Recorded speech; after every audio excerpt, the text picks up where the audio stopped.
La sclérose en plaques est une maladie assez complexe parce que chaque personne la vit différemment et chaque personne ne vit pas les mêmes symptômes non plus.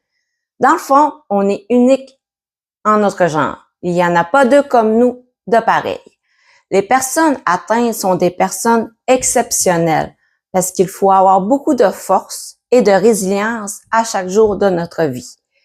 Avec les recherches, nous avons des traitements vraiment géniaux pour ralentir notre maladie. C'est un défi d'une vie. Je m'appelle Jennifer et le nom de mon entreprise est tout simplement Jennifer. Atteinte de la sclérose en plaques depuis plus de 22 ans, j'ai appris avec les années à prendre soin de moi dans tous les aspects de ma vie. Être bien dans son corps, ça n'a pas de prix. Et ça tombe bien, c'est une passion pour moi de t'aider à aller mieux un jour à la fois. Je vais vous parler de quelques symptômes qu'on peut avoir. Je vais pas toutes les nommer parce qu'il y en a une panoplie. Je vais vous dire si j'ai ces symptômes ou non. Et les symptômes qu'on peut avoir et qui sont plus fréquents sont la numéro 1, la fatigue. Je ressens une petite fatigue, mais plus l'hiver, je vous dirais. Je suis en train de changer mon alimentation et je ressens vraiment peu à peu des bienfaits. C'est une alimentation anti-inflammatoire et je vous dirais qu'elle est changée à 70-75% à ce jour. La numéro 2. Les problèmes moteurs sont la mobilité des membres, bras et des jambes.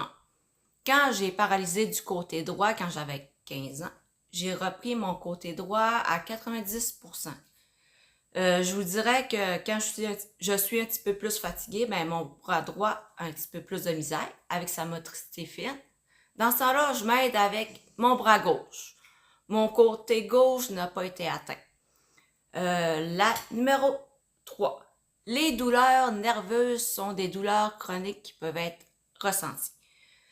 Moi, je ressens de la douleur plus en arrière de mon dos droit, mon bras, mon poignet droit, et j'ai été capable de manger anti-inflammatoire pendant quelques jours et je n'avais quasiment plus de douleur.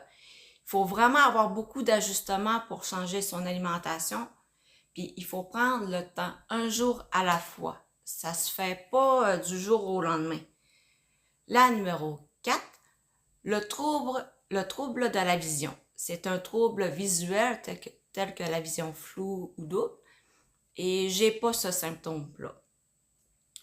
La numéro 5, trouble de la coordination, ça affecte l'équilibre. Des fois, mais pas souvent, je ressens un petit étourdissement. Mon truc, c'est de mettre ma jambe plus en arrière un peu, quelques secondes, et après ça, je prends mes activités comme si de rien n'était.